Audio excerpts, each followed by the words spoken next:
झकास है ना, झकास, एकदम झकास, एकदम झकास, एकदम झकास है ना, झकास, एकदम झकास। नमस्कार दोस्तों, आज हम जो क्लिप देखेंगे वो है 1985 की युद्ध फिल्म। मेरे फेवरेट निर्देशकों में से एक राजीव राय साहब की पहली डेब्यू फिल्म उसमें से। ये इसकी क्लिप मैंने ही 2 साल पहले, 3 साल पहले ऑलमोस्ट यूट्यूब पे डाली थी, 2018 जनवरी में। कोई भी स्टार बनता है या सुपरस्टार बनता है तो उस पर्सन में एक ओरिजिनलिटी फैक्टर होता है। तो इस डायलॉग में खास करके जिससे इनको पहचाना जाता है, ये नोवेल्टी फैक्टर था। एंड कोई भी किसी स्टार को, किसी दूसरे स्टार को मिमिक करके नहीं बड़ा स्टार बन सकता। अपना खुद का कोई स्टाइल रह जाए और जो भी चीज़ की जाए, कोई भी डायलॉग अगर नॉर्मल डायलॉग भी है उसको पूरी कन्विक्शन से अपने स्टाइल से बोले, लेकिन उसको कन्विक्शन के साथ करना बहुत ज़रूरी है मेरे हिसाब से एक स्टार बनने के लिए और उस डायलॉग की हिट होने के लिए, या एटलीस्ट उसके वर्क करने के लिए, उसके इफेक्टिव होने के लिए। कसारा घाट के पास शैतान तिगड़ी की झोपड़पट्टी में है उसका अड्डा।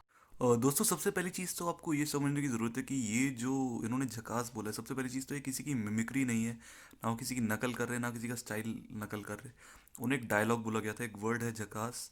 ये मोस्ट प्रोबेबली महाराष्ट्र उसके आसपास के इलाकों से आता है। इसका मतलब मस्त रापचिक। तो इन्होंने क्या किया कि उसी शब्द को, जो डायलॉग, जो सिचुएशन बोली गई थी, उसको कन्विक्शन के साथ बोला और स्क्रिप्ट के हिसाब से बोला। उसमें बहुत वेरिएशन आता है फिल्म में, आप आगे देखेंगे जिस तरीके से। सो कैसे कोई डायलॉग किसी सेलिब्रिटी का या किसी एक्टर का फेमस होता है, वो तब होता है कि अगर वो कन्विक्शन से करता है, और खास करके जब बहुत ज़्यादा सोचा नहीं जाता है, उस थॉट प्रोसेस खास करके उस एक्टर या परफॉर्मर का नहीं जाता कई बार। इनफैक्ट मोस्ट टाइम्स उन लोगों की वो परफॉर्मेंसेस फेमस होते हैं। आगे देखते हैं। झकास।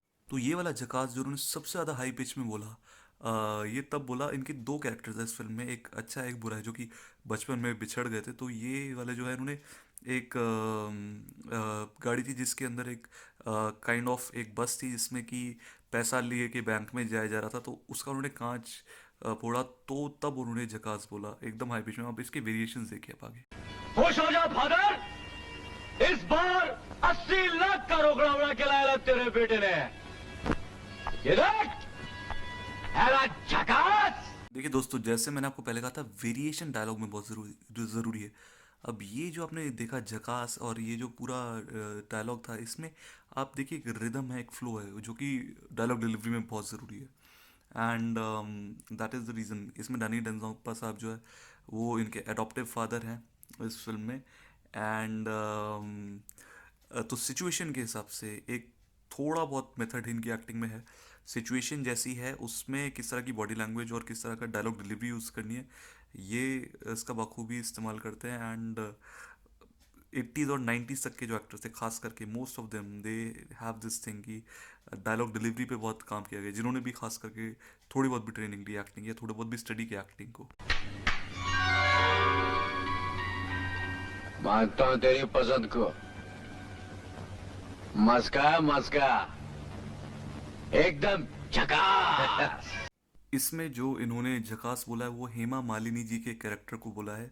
मैं इसको बहुत ज़्यादा जस्टिफाई नहीं करूँगा कि ये सही है गलत है, लेकिन जिस अंदाज में बोला है, एक शायराना मोहब्बताना अंदाज में बोला गया है, विच इज़ वेरी एसेंशियल। शायरी या मोहब्बत जो है, वो ठहराव से आती है, रादर दैन की पुश करने से, फोर्स करने से और चीखने चिल्लाने से। तो इस डायलॉग में कमाल का, मतलब, ठहराव था, और शायरी थी, और एक रिदम और एक म्यूजिक था।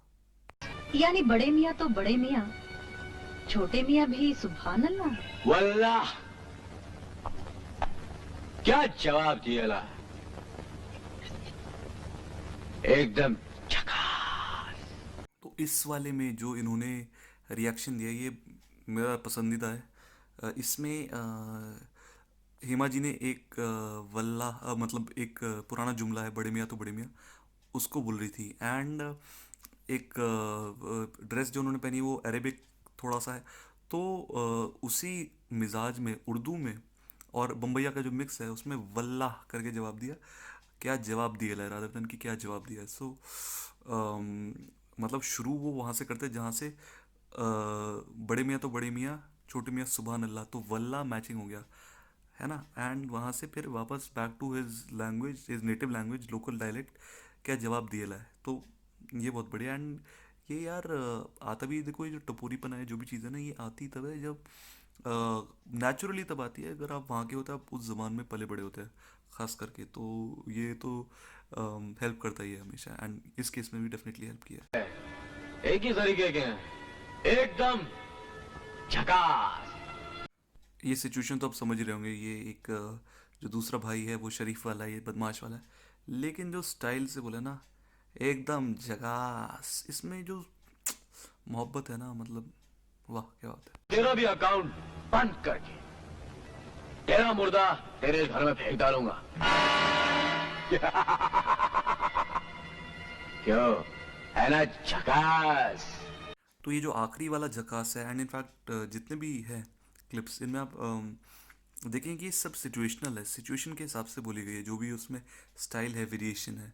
तो ऐसा नहीं कि कुछ उसमें रॉकेट साइंस लगी है या बहुत ज़्यादा सोच वगैरह हुआ है, लेकिन जैसी सिचुएशन थी उस हिसाब से बोला गया। तो आई थिंक ये you know every actor or every creative person should try to add variation to their stuff. That is what I can say.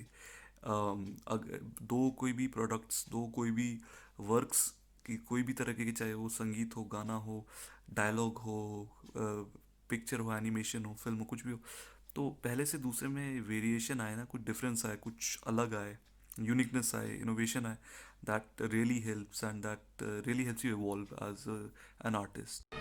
सरास, तू तो मेरा नहीं शैतान का भी फादर लगता है। क्या खोपड़ी चलती तेरी भी एकदम झकास। तो दोस्तों ये मेरा एनालिसिस और ब्रेकडाउन था इस झकास का। अगर आपको पसंद आया प्लीज़ लाइक, कमेंट, शेयर और सब्सक्राइब करें। एंड शुरू में भी ट्रेलर है, इसमें से भी क्लिप्स आप निकाल सकते हैं, सो यूज़ इट। एंड युद्ध मूवी आप देखें ऑनलाइन, राजीव राय साहब की मस्त फिल्म थी, अनिल कपूर, जैकी श्रॉफ एंड डैनी डेंजोंगपा। हो सकता है स्क्रिप्ट में कुछ एरियाज में हल्की फुल्की वीक हो, हालांकि राजीव राय साहब की बाद की फिल्म मेरी बहुत फेवरेट है, लेकिन परफॉर्मेंसेस, वो ज़माना था परफॉर्मेंसेस का, तो हर आदमी ने अपना परफॉर्मेंस दिया, हर एक्ट्रेस ने, नूतन जी भी थी। तो देखिएगा अगर ये फिल्म आपको टाइम मिले। And this was my analysis, if you like it please let me know, and बाकी अपने आप को झकास रखो। That's all I can say, that's my variation. Bye.